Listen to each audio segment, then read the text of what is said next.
Génesis capítulo 17, vamos a estar leyendo todo el capítulo.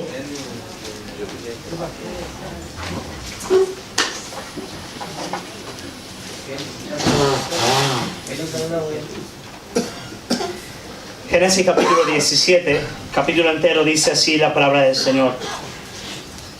Era Abraham de edad de 99 años cuando le apareció Jehová y le dijo: yo soy el Dios Todopoderoso, anda delante de mí y sé perfecto. Y pondré mi pacto entre mí y ti y te multiplicaré en gran manera.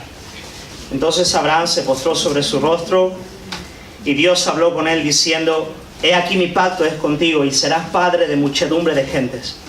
Y no se llamará más tu nombre Abraham, sino que será tu nombre Abraham, porque te he puesto por padre de muchedumbre de gentes. Y te multiplicaré en gran manera y haré naciones de ti y reyes saldrán de ti. Y estableceré mi pacto entre mí y ti y tu descendencia después de ti en sus generaciones, por pacto perpetuo, para ser tu Dios y el de tu descendencia después de ti. Y te daré a ti y a tu descendencia después de ti la tierra en que moras, la tierra de Canaán, en heredad perpetua, y seré el Dios de ellos. Dijo de nuevo Dios a Abraham: en cuanto a ti guardarás mi pacto, tú y tu descendencia después de ti por sus generaciones.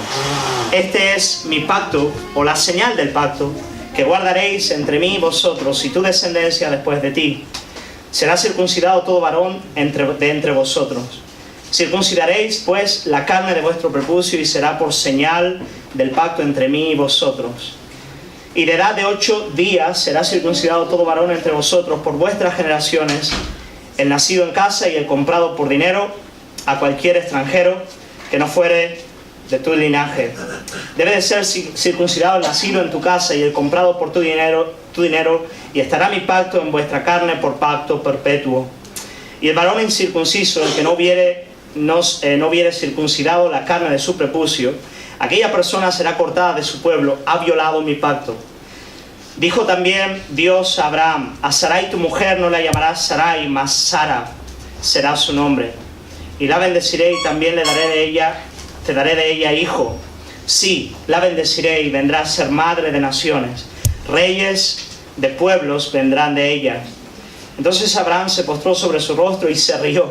Y dijo en su corazón: a hombre de 100 años ha de nacer hijo, y Sara ya de 90 años ha de concebir. Aleluya. Y dijo Abraham a Dios: ojalá Ismael viva delante de ti. Respondió Dios: ciertamente Sara tu mujer te dará a luz un hijo, y llamarás su nombre Isaac. Y confirmaré mi pacto con él como pacto perpetuo para sus descendientes después de él. Y en cuanto a Ismael, también te he oído. Y he aquí le bendeciré y le haré fructificar y multiplicar mucho en gran manera. 12 príncipes engendrará y haré de él una gran nación. Mas yo estableceré mi pacto con Isaac, el que Sara te dará a luz por este tiempo el año que viene. Y acabó de hablar con él y subió Dios de estar con Abraham. Entonces tomó Abraham a Ismael su hijo y a todos los siervos nacidos en su casa y a todos los comprados por su dinero y a todo varón entre los domésticos de la casa de Abraham, y circuncidó la carne del prepucio de ellos en aquel mismo día, como Dios le había dicho. Era Abraham de edad de 99 años cuando circuncidó la carne de su prepucio, e Ismael su hijo era de 13 años cuando fue circuncidada la carne de su prepucio. En el mismo día fueron circuncidados Abraham e Ismael su hijo, y todos los varones de su casa, el siervo nacido en casa y el comprado del extranjero por dinero, fueron circuncidados con él. Muy bien, vamos a orar. Padre, queremos alabarte, Señor, y queremos agradecerte por poder abrir tu palabra, por poder hacerlo como pueblo tuyo.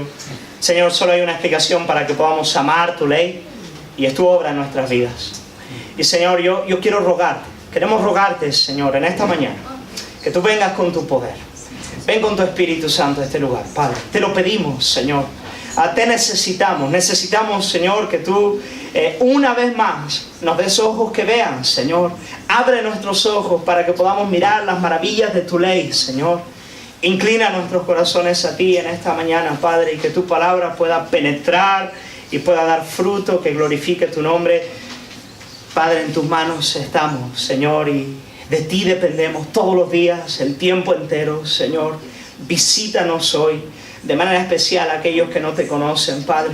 Señor, salva hoy, Señor. Salva a aquellos que están distantes de ti, Señor, por el poder de tu palabra, por el poder de tu Espíritu Santo. Te lo pedimos en el nombre precioso del que reina, del que está sentado en el trono y delante del cual un día toda rodilla se doblará y toda lengua confesará que Jesucristo es el Señor. Haz tu obra hoy, Señor. Te lo pedimos en el nombre de Jesús. Amén. Amén. Era Abraham de edad de 99 años cuando le apareció Jehová y le dijo. El texto comienza narrando un nuevo encuentro de Dios con Abraham. Y esto es muy significativo si pensamos en lo que ocurrió en el capítulo 16, 13 años antes de la presente narrativa. Tanto Sarai como Abraham habían desesperado de la promesa de Dios y movidos por incredulidad ellos habían cometido actos vergonzosos que causaron estragos a su familia. ¿Os acordáis? Cuando Abraham tomó a Agar por mujer intentando tener con ella el hijo de la promesa a causa de la incredulidad en cuanto al poder de Dios para darle un hijo con Sara y todo lo que eso había provocado en la familia de Abraham. Pero aquí vemos que, como siempre, en la vida de Abraham y en la vida de todo verdadero hombre de fe, muy a pesar de Abraham, Dios vuelve a tomar la iniciativa. Dios se vuelve a hacer presente en la vida de Abraham. Yo doy gracias al Señor por eso. Yo bendigo su santo nombre, porque Él no desmaya, Él no se cansa, Él no se rinde en cuanto a los propósitos que Él tiene en nuestras vidas. Y aun cuando nosotros en muchas ocasiones llevamos a la borda los planes de Dios y parece que los vamos a echar a perder una vez más, Dios, que es gigante incansable, guerrero todopoderoso, Padre de misericordia, vuelve a hacerse presente. Esta es una tónica en la vida de Abraham, es algo que se repite vez tras vez. Dios se hace presente en la vida de su siervo cuando parece que él va a echar a perder los planes de Dios. Y este acercamiento de Dios nos recuerda el énfasis que hemos visto hasta ahora en la vida de Abraham en cuanto al trato de Dios con los hombres, en cuanto al trato de Dios con mi vida, con la tuya, con cualquier ser humano con el que Dios tiene tratos. Y el énfasis es el siguiente: es que la salvación es una obra de la sola gracia de Dios. Que Dios no nos salva por nuestro mérito propio, sino que lo hace por esa obra eficaz por la que Jesucristo tomó la antorcha y pasó entre los animales en nuestro lugar. ¿Os acordáis en el capítulo 15? Jesús tomó la antorcha y pasó por la muerte a favor de su pueblo. Y esa es la única razón por la cual todos los días Dios derrama sobre nuestras vidas misericordia.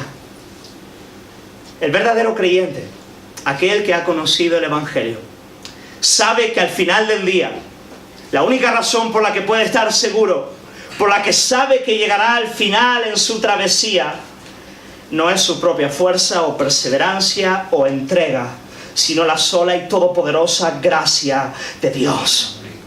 Que la salvación es una obra de Dios, de principio hasta el final. Este es el énfasis de la vida de Abraham. No hay otra manera de entender los tratos de Dios con la vida de este hombre. No hay manera de entender los tratos de Dios con la vida de ningún hombre. A menudo nosotros hablamos de la longanimidad como una virtud humana, o la paciencia como algo que los hijos de Dios tienen que desarrollar, pero bendito sea el nombre de Dios por la paciencia del Padre para con nosotros, y esa es la única razón por la cual nosotros no hemos sido consumidos. Malaquías lo dice a viva voz y más claro imposible: porque yo Jehová no cambio. Por esto, hijos de Jacob, no habéis sido consumidos. Porque yo Jehová no cambio. Por eso Abraham, después del capítulo 16, yo vuelvo a tu vida en el capítulo 17. Porque yo no cambio. Yo tengo tratos contigo todos los días. Esa es la única razón por la cual tú no has sido consumido hasta el día de hoy. Por la cual yo no he sido consumido hasta el día de hoy. Los propósitos de Dios se mantienen hasta el final. Ya me dan ganas de hacer la oración y orar, pero sería un sermón muy corto, así que seguimos adelante. De todos modos, entender este énfasis bíblico radical, glorioso, espantoso, puede promover o provocar malos entendidos. Y aquí va el asunto. Muchos pueden considerar que si la salvación es una obra de la sola gracia de Dios, entonces nosotros podemos vivir como querramos. Realmente lo que hagamos con nuestra vida de verdad no importa. Al final de cuentas podemos ver el 16, Abraham embarrándola delante de Dios y Dios de nuevo actuando con gracia en el 17. Nos puede ocurrir que pensemos como aquellos que le dijeron al apóstol Pablo: vivamos en el pecado para que la gracia abunde. Vivamos en el pecado para que la gracia abunde. Ahora, este es un peligro real. Es un peligro real. Y en efecto hay mucha gente que se aprovecha de la gracia del Evangelio para vivir de esa manera. Pero yo quiero argumentar con vosotros en esta mañana, en este sermón, que ni es la voluntad de Dios que sea así, ni es lo que acontece en el verdadero creyente. En el verdadero creyente, la proclamación radical de la gracia divina opera exactamente lo opuesto. Opera verdadera santidad, verdadera santidad. El creyente tiene sobre su vida un solemne llamamiento, un llamamiento a vivir en santidad. Eso es lo que vamos a ver aquí en el texto. El creyente tiene un llamado para vivir en santidad que pesa sobre él. Y es esa misma santidad la que Dios está operando en la vida de los santos. Dios está haciendo santos a aquellos que por su gracia Él ha llamado y ha salvado. Eso acontece siempre, el tiempo entero, con todo verdadero hijo de Dios. Mira lo que dice el versículo 1. Cuando Dios se hace presente por su gracia, su sola gracia en la vida de Abraham, es lo que Dios le dice a Abraham. Seguramente estas sean algunas de las palabras más preciosas con las que Dios se ha dirigido a Abraham a seguir de su pacto. Él le dice: yo soy el Dios, yo soy el Shaddai, yo soy el Dios todopoderoso, anda delante de mí y sé perfecto. Yo soy el Dios todopoderoso, anda delante de mí y sé perfecto. La primera mitad, anda delante de mí. En otras palabras, Dios le está diciendo a Abraham: Abraham, reconoce delante de quién estás, vive en el temor del Señor y considera aquel delante del cual un día tú tendrás que rendir cuentas. Considera, Abraham, delante de quién vives todos los días. Teme delante de mí y recuerda, Abraham, que un día tendrás que rendir cuentas delante de tu Dios, delante de aquel que tú caminas todos los días, delante de aquellos ojos que todo lo ven el tiempo entero, afuera y adentro, en las obras externas y en las intenciones más profundas del corazón. Además sigue el Señor diciendo: sé perfecto, sé perfecto. La palabra hebrea utilizada aquí, ella significa básicamente sé íntegro o sé recto. Abraham, sé consciente delante de quién estás y vive una vida íntegra, una vida recta, una vida santa. Abraham debía de desechar toda hipocresía, toda doble intención del corazón, debía confiar plenamente en la promesa de Dios y debía vivir una vida de obediencia. Eso es lo que Dios le está diciendo aquí. Y de aquí yo quiero rápidamente ver lo que podemos aprender. La gracia de Dios se hace presente y hay un llamado a la santidad. Y lo que podemos aprender aquí, ¿puedes poner el otro, Eu? En el llamamiento a la santidad que Dios le hace a Abraham, es que si bien la gracia de Dios, ella era de continuo sobre la vida de Abraham y ella es de continuo en la vida de todo verdadero hijo de Dios, no depende de nuestras obras. Era el propósito divino y es el propósito de Dios que esa gracia nos lleve a una vida de santidad. Dios no tenía tratos con Abraham porque él fuese recto y perfecto, eso es evidente, eso lo vimos hasta ahora en la vida de Abraham. Pero sus tratos con Abraham tenían por propósito llevarle a esa perfección. ¿Vamos juntos? Sí. En palabras de Lewis, Dios no nos ama porque seamos santos. Él nos hace santos porque nos ama. Dios no nos ama porque seamos santos, Él nos hace santos porque nos ama.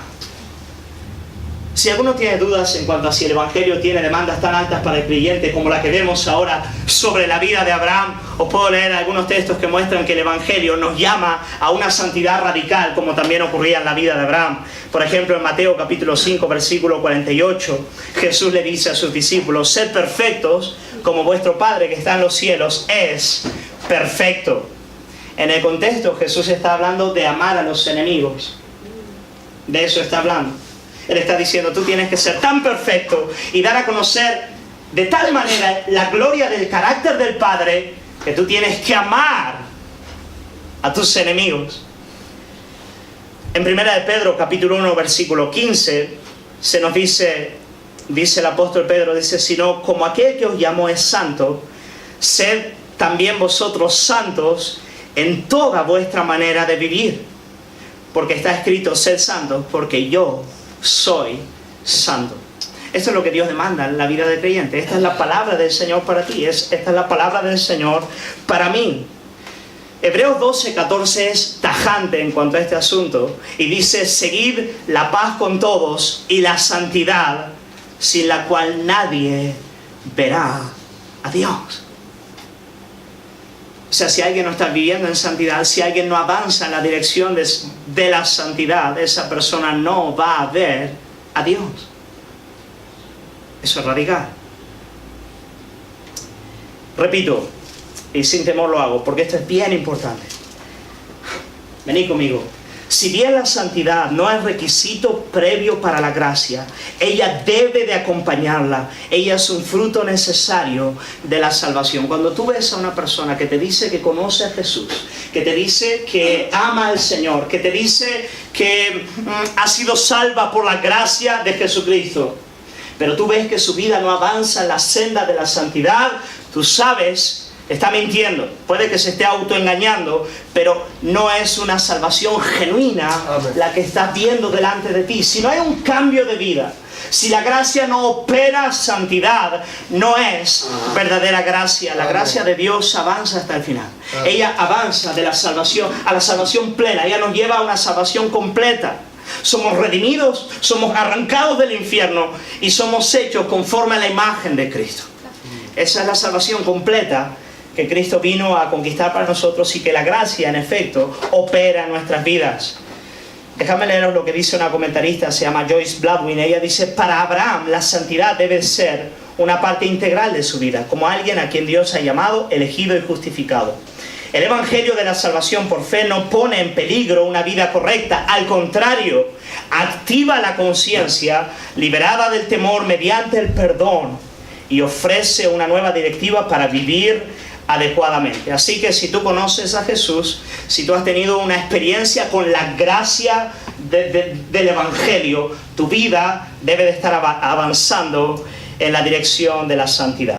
Es muy significativo notar que las instrucciones que Dios le da a Abraham no son muy detalladas, ¿no es verdad? Uno podría esperar una lista mucho más amplia para saber cómo vivir de modo que pueda agradar a Dios. Pero lo único que tenemos aquí delante de nosotros es una sola frase en la cual el Señor le dice a Abraham: anda delante de mí y sé perfecto. Uno puede pensar aquí, ¿por qué Dios Él no nos da algo más de detalles? Tal vez, ¿por qué no le dio a Abraham algo como ocurrió en el monte Sinaí cuando el Señor dio las 2 tablas con los 10 mandamientos y todas aquellas leyes e instrucciones? Pero parece que en este momento Dios es bastante austero. Parece que Él no reconoce que haya una necesidad de decir más que esto: anda delante de mí y sé perfecto. Y Él entendía que Abraham iba a saber lo que Dios le estaba diciendo.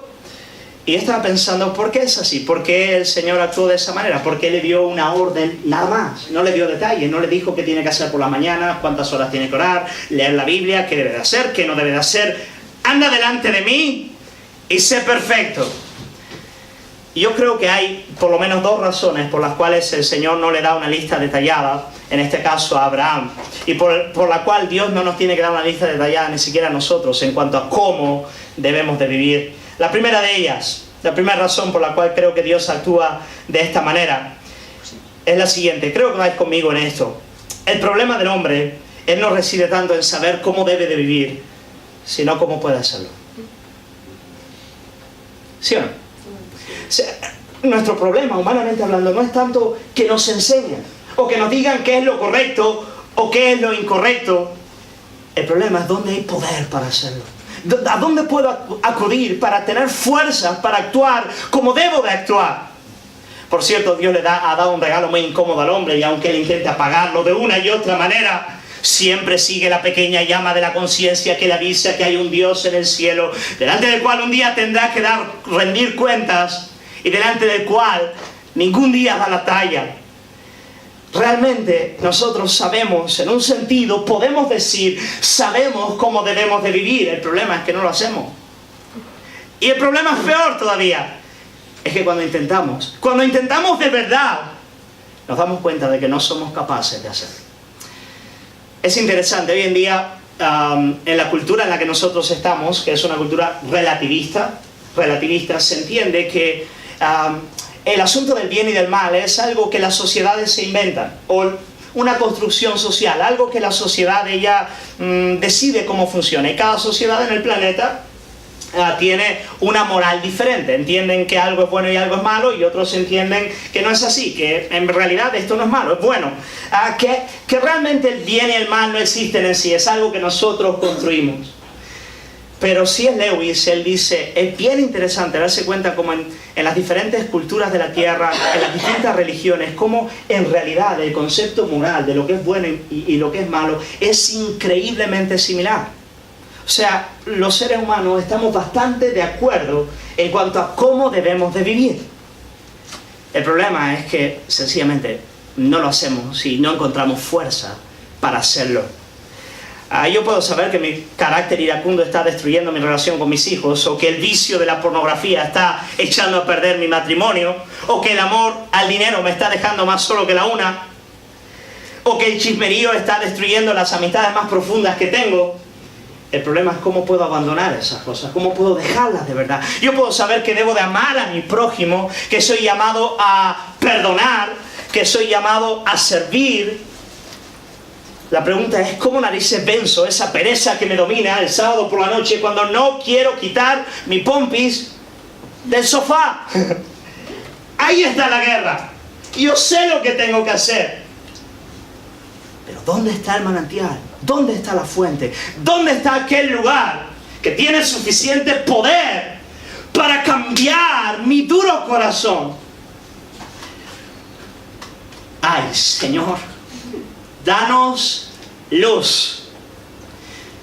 Antes de tener un buen entendimiento del Evangelio, a mí me encantaban las predicaciones inspiracionales, aquellas que terminaban haciéndote un llamado a levantarte, a actuar, a entregarte, a hacer lo que tienes que hacer para que Dios te bendiga.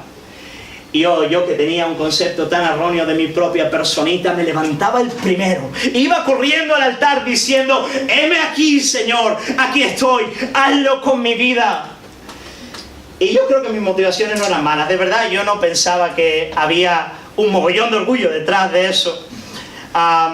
Yo lo hacía con toda la sinceridad del corazón y con un entendimiento muy pobre de mi propia persona y del Evangelio de Jesucristo.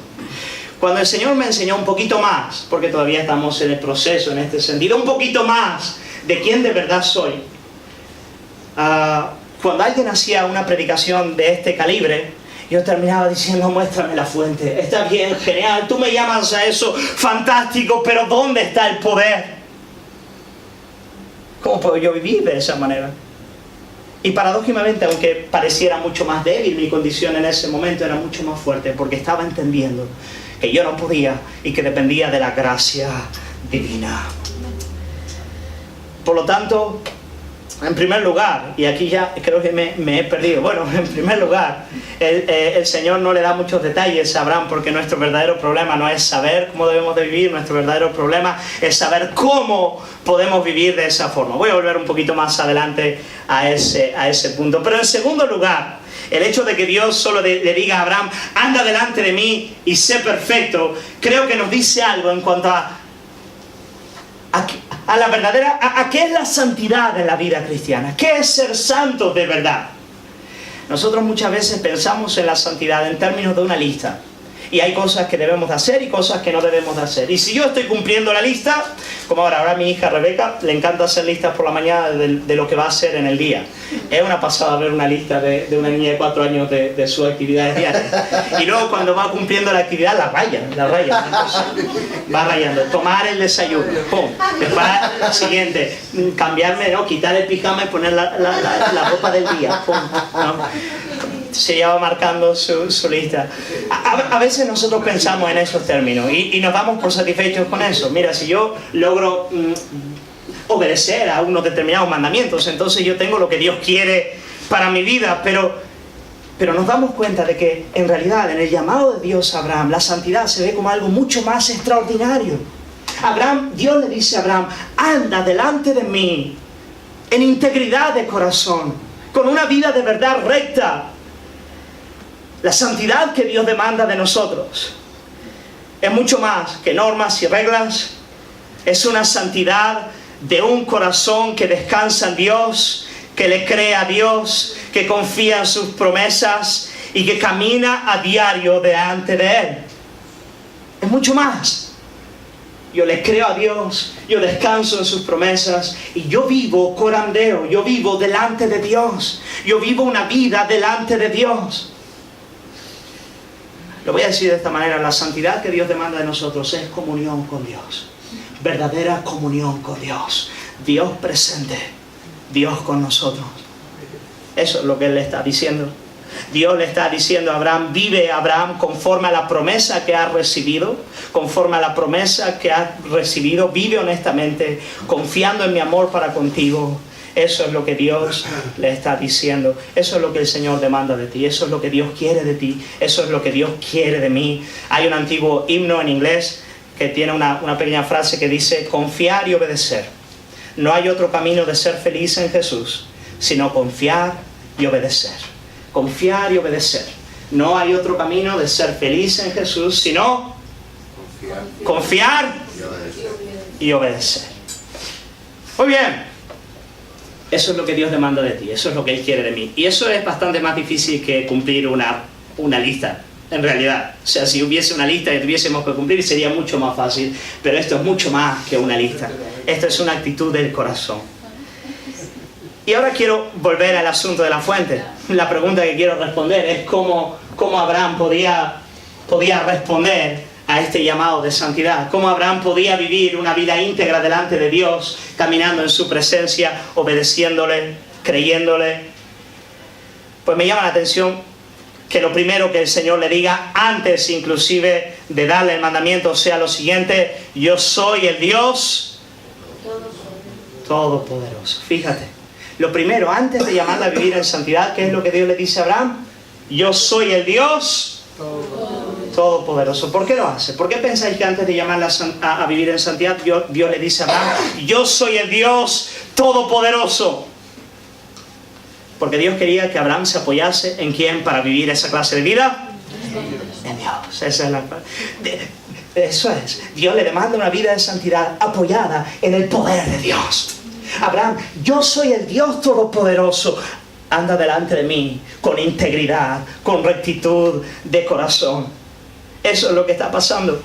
Cuando Dios le dice a Abraham, yo soy el Dios Todopoderoso, Dios le está diciendo a Abraham, mi poder está a tu disposición para vivir la vida que yo demando de ti. El Dios que creó las galaxias, el Dios que creó las montañas, el Dios que creó el corazón del hombre, está a nuestro favor para llevarnos a vivir la vida que Él demanda de nosotros. Y eso es algo extraordinario. Esa es la única razón por la cual podemos tener verdadera esperanza de vivir una vida como Cristo. Porque el poder de Dios está a nuestro favor. Mira, esto va a ser un poquito difícil, pero me voy a esforzar a explicar lo mejor que puedo y espero que podáis venir conmigo. Cuando el Señor le dice a Abraham, anda delante de mí en integridad de corazón, lo que Dios le está diciendo a Abraham es, vive acorde a la promesa que tú has recibido. Vive conforme a la promesa. Vive conforme al amor que yo te he dado a conocer en la promesa. Vive conforme a quién soy yo para ti. Ahora, ¿qué significaba eso para Abraham? ¿Qué significaba para Abraham vivir conforme a la promesa que Dios le había dado?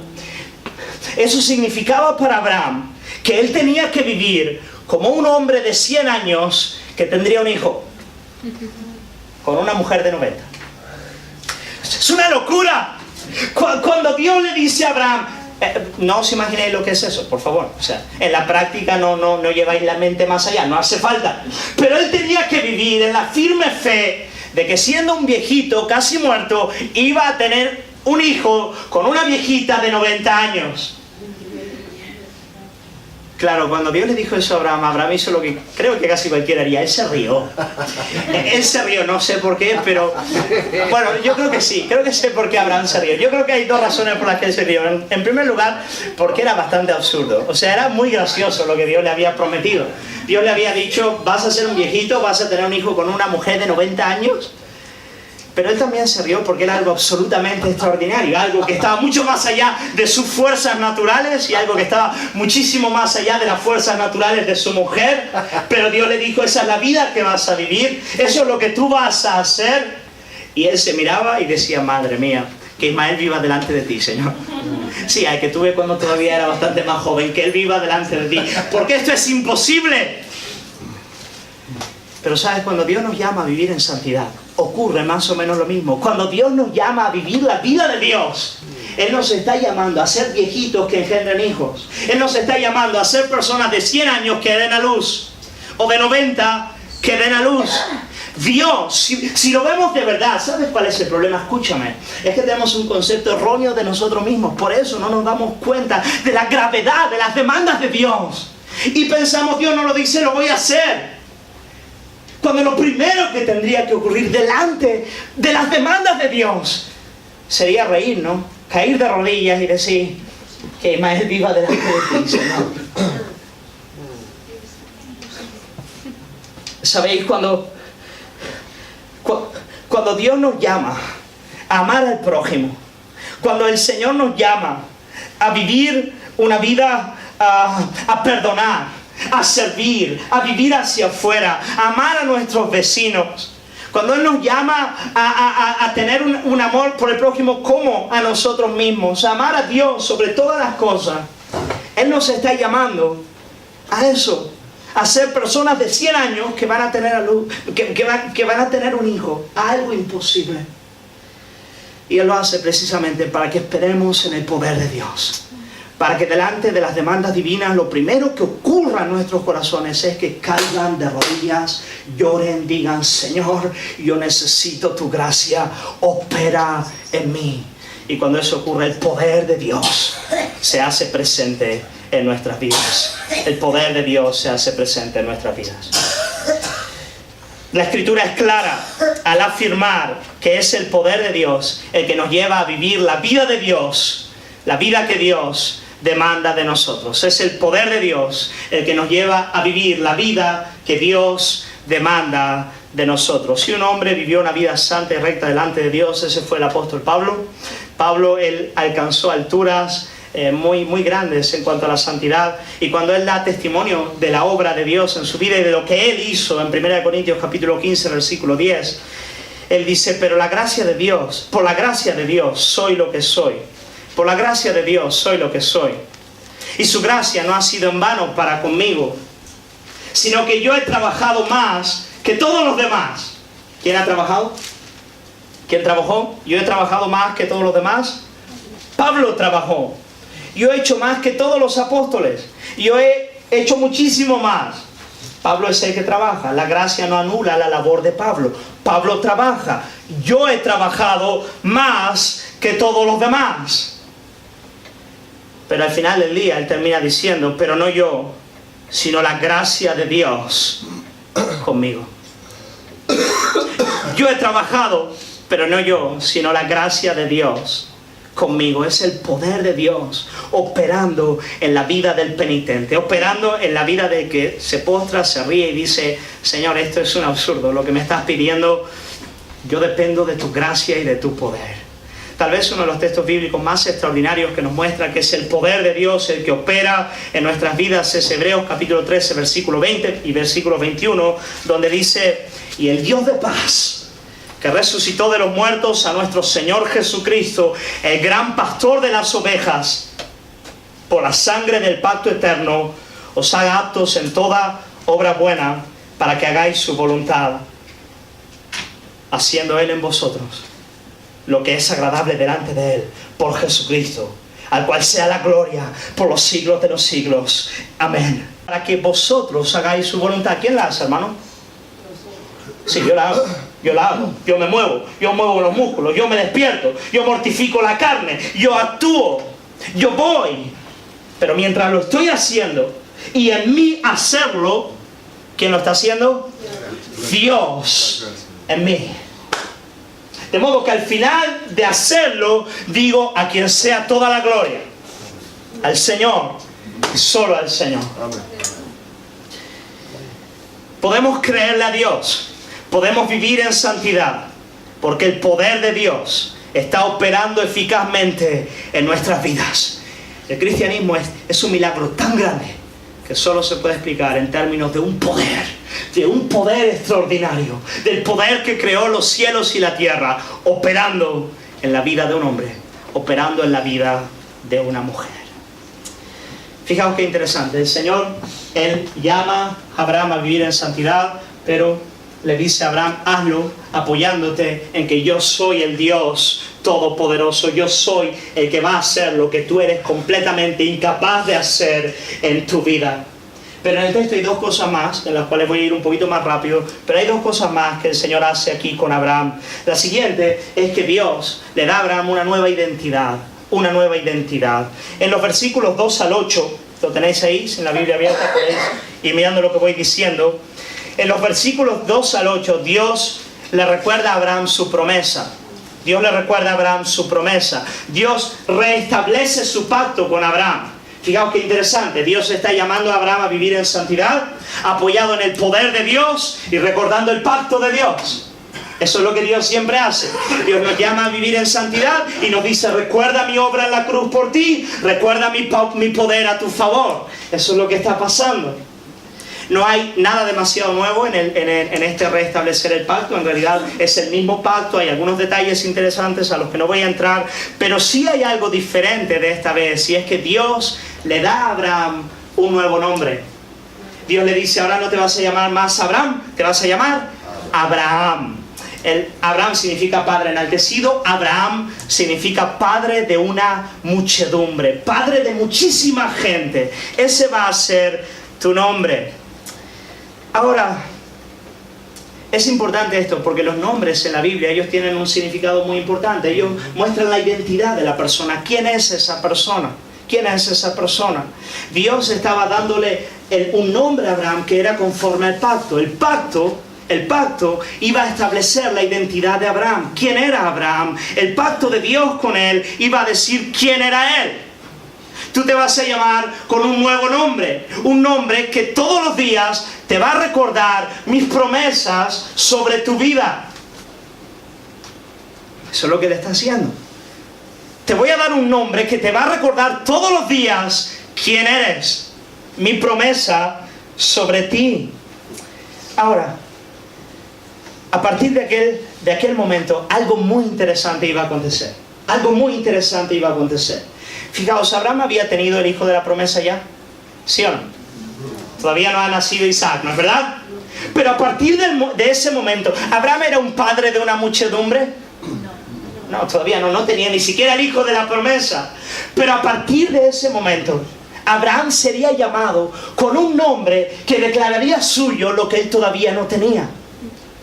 Se le iba a llamar padre de muchedumbre, cuando él en realidad no tenía ni siquiera el hijo de la promesa. Lo mismo a Sara. A Sara se le iba a llamar Sarai, Sara, que significa princesa, una mujer que iba a tener nobles, reyes iban a nacer de su descendencia. Pero ella ni siquiera tenía un solito hijo. Pero todos los días le iban a estar diciendo: Sara, princesa, Abraham, padre de una muchedumbre. Eso tenía que ser muy incómodo. Yo me imagino a Abraham teniendo que presentarse con su nuevo nombre a su vecino. Hola, ¿cómo te llamas?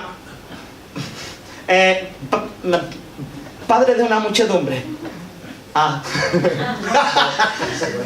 O sea, parece bastante cómico realmente, porque no tenía ni siquiera... Tenía un hijo de una esclava, nada más. Pero ahora le iban a estar diciendo, padre de una muchedumbre, padre de una muchedumbre. Declarando y confesando como suyo lo que todavía no había recibido. Eso es lo que estaba ocurriendo. Pero ¿sabéis? Lo mismo le ocurre al cristiano. Nosotros somos llamados de cristianos. Nosotros somos llamados santos. Nosotros llevamos sobre nosotros el nombre de Jesucristo. Y aunque es verdad que ninguno de nosotros ha alcanzado una santidad perfecta, a no ser mi padre, ninguno es... Esa sería una broma que harías tú aquí en el púlpito. Ninguno de nosotros es plenamente como Cristo todavía, pero de todos modos somos llamados a vivir como si lo fuéramos. Somos llamados a vivir como si lo fuéramos. Somos llamados a vivir como si de verdad Cristo estuviese pleno en nuestras vidas. Y me despierto por las mañanas con una nueva identidad. No me llamo Pedro. El nombre de Cristo está en mí. De modo que como Él debo de vivir en el día de hoy. Y todo aquello que sea contrario al nombre de Cristo, mortificado será en la cruz. Y andaré como Jesús en la tierra. Y avanzaré en esa dirección. Sabéis, hay un escrito muy divertido de C.S. Lewis en el que él habla un poquito de este asunto, y él en realidad habla de fingir, ¿vale? De fingir, sí. De fingir como si fuéramos lo que todavía no somos. Y me parece bien interesante lo que él dice. Él dice, incluso a un nivel humano hay dos clases de fingimiento. Está la clase mala, en la que el fingimiento está ahí en vez de la cosa auténtica. Como cuando un hombre finge que va a ayudarnos en vez de ayudarnos de verdad. Pero también está la clase buena, en la que el fingimiento conduce a la cosa real. Cuando no os sentís particularmente amistosos, pero sabéis que debierais sentiros, a menudo lo mejor que podéis hacer es poner cara de buenos amigos y comportaros como si en realidad fuerais una mejor persona de lo que realmente sois. Y en pocos minutos, como todos hemos podido darnos cuenta, realmente os sentiréis más amistosos de lo que os sentíais. A menudo la única manera de adquirir una cualidad en realidad es empezar a comportarnos como si ya la tuviéramos. Pues bien, sigue diciendo Lewis, en el momento en que os dais cuenta de que estáis fingiendo ser Cristo, es sumamente probable que instantáneamente veáis que el fingimiento puede tener menos de fingimiento y más de realidad. ¿Cómo es posible? ¿Cómo pasa eso? El Cristo, sigue Lewis, en persona, está realmente a vuestro lado y está ya desde ese momento ayudándoos a transformar vuestro fingimiento en realidad. Ahora, hermanos, este es un ejemplo parcial. Nosotros no estamos fingiendo ser cristianos. Nosotros llevamos su nombre de verdad por la obra que Él ha hecho en nuestras vidas. Pero es verdad que a diario nosotros somos llamados como algo que todavía no somos y tenemos que vivir esperando lo que todavía vendrá. Así que, fijaos, qué lindo. El Señor llama a Abraham a vivir una vida de santidad. Pero le da un nuevo nombre, le dice, mi poder va a estar contigo, adelante. Y hay una cosa más que él hace y es la señal del pacto. La señal del pacto, y habría varios sermones para hablar de eso, lo voy a hablar en poquito tiempo. Pero el texto nos dice que Abraham recibe la circuncisión como la señal del pacto. Lo veis ahí en los versículos 9 al 14, luego el 23 al 27 también. Fijaos, Dios va a establecer un pacto con su pueblo. Dios, en esta vez que Dios le ha vuelto a dar el pacto a Abraham, Él enfatiza que era un pacto que se extendía a toda su descendencia. Toda su descendencia. Por ejemplo, ahí lo tenéis en el versículo 7. Dice, y estableceré mi pacto entre mí y tu descendencia después de ti en sus generaciones por pacto perpetuo para ser tu Dios y el de tu descendencia después de ti. Dios está haciendo un pacto que iba a ser para todos los descendientes de Abraham. y ahora le da la señal del pacto, la marca del pueblo de Dios. Bueno, ¿cuál era ese pacto? Sabéis, todo varón tenía que quitar fuera el prepucio de su órgano sexual. Ese era el pacto que Dios les había dado. Y yo quiero responder rápidamente, ¿qué significa ese pacto? ¿Por qué Dios les da una señal así al pueblo de Israel? ¿Sabéis? Ese pacto ya no está vigente en el nuevo pacto. Él es abolido y se establece en su lugar la ordenanza del bautismo. El bautismo ocupa el lugar de la circuncisión en el Nuevo Testamento. Ahora, ¿qué significa esa señal del pacto? Por lo menos dos cosas, y quiero terminar con esto. La primera, ella nos recuerda, la circuncisión le recordaba al pueblo de Israel. El bautismo nos recuerda a nosotros en el día de hoy que Dios es fiel a su pacto, que Dios cumple su promesa.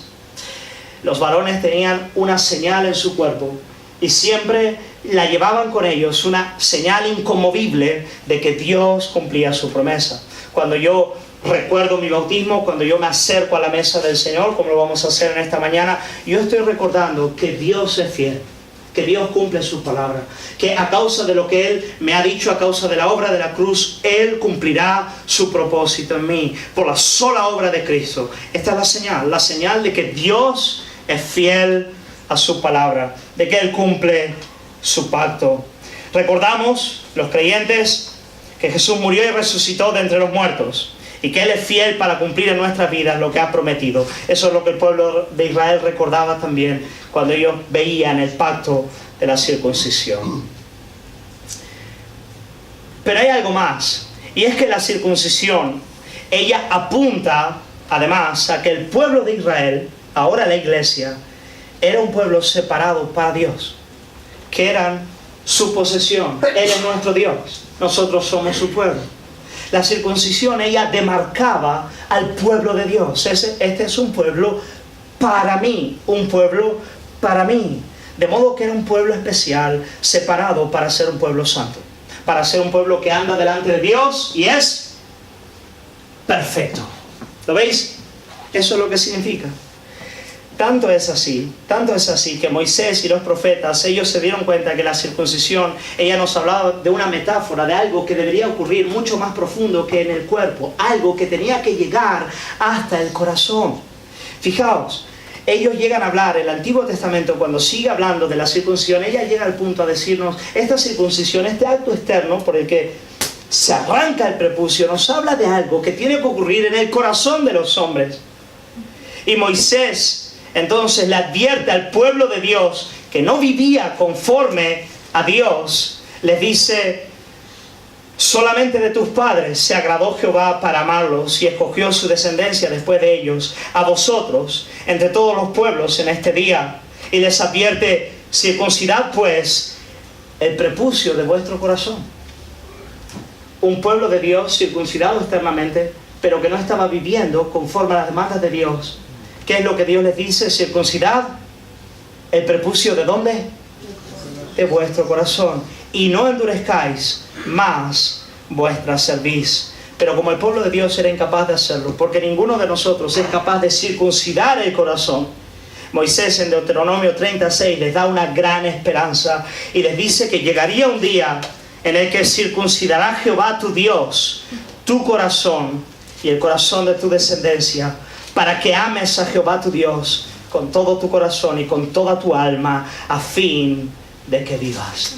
Llegaría un día donde Dios mismo haría una operación en el corazón, donde Dios iba a entrar ahí adentro y hacer algo en nuestros corazones. Ahora, ¿qué es lo que Dios iba a hacer? ¿Qué es la circuncisión del corazón? ¿Qué significa tener un corazón circuncidado? Os voy a citar aquí a Keller porque realmente me ayuda mucho cómo él lo define.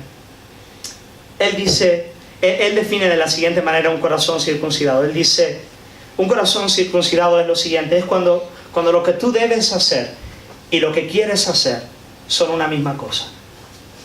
¿Estás conmigo? Cuando lo que tú debes hacer y lo que quieres hacer son una misma cosa. Cuando las demandas de Dios, ellas están en consonancia con lo que tu corazón ama y desea. Cuando eso acontece, ahí hay un nuevo corazón. Keller cita un himno de John Newton que dice lo siguiente, dice: nuestro placer y nuestro deber, antes en oposición, al ver su belleza, la belleza de Cristo, encuentran perfecta unión. Nuestro placer y nuestro deber, antes en oposición, al ver su belleza, al ver la belleza de Cristo, encuentran perfecta unión. Están juntos, son una misma cosa. Yo quiero lo que debo, yo debo lo que quiero, yo tengo un nuevo corazón. Amén. Sabéis, nosotros podemos vivir una vida santa delante de Dios, porque en la persona de Jesús nosotros hemos recibido un nuevo poder y una nueva identidad. Hemos recibido un nuevo poder por la obra de Cristo, marcada por el pacto. Nosotros hemos recibido una nueva identidad. Nosotros hemos recibido un nuevo poder. Nos llamamos de Cristo, somos cristianos y tenemos al Espíritu Santo en nuestros corazones. Así que, iglesia, yo quiero animarte.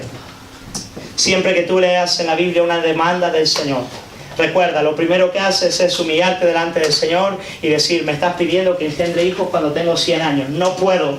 Pero a partir de ahí recuerda: si el Señor me ha dado un nuevo nombre por la obra de Cristo, el Señor me ha dado el Espíritu Santo que está conmigo, sí, Señor, yo puedo perdonar, yo puedo abandonar el vicio, yo puedo andar delante de Dios en integridad de corazón, yo puedo caminar rectamente delante de Él.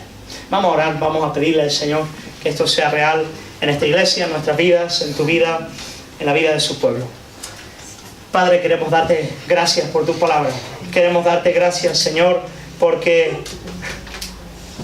¿qué cosa, Padre? Por un lado, tú nos llamas a hacer lo que no podemos hacer. Y es verdad. Pero por otro lado, el Dios Todopoderoso viene a nuestro encuentro para hacerlo en nosotros. Señor, no puedo pensar en una mejor noticia que esa. No puedo pensar en una mejor noticia que esa. Señor, a veces queremos reírnos también, porque nos llamas a cosas tan extraordinarias. Pero, Señor, tú estás con nosotros.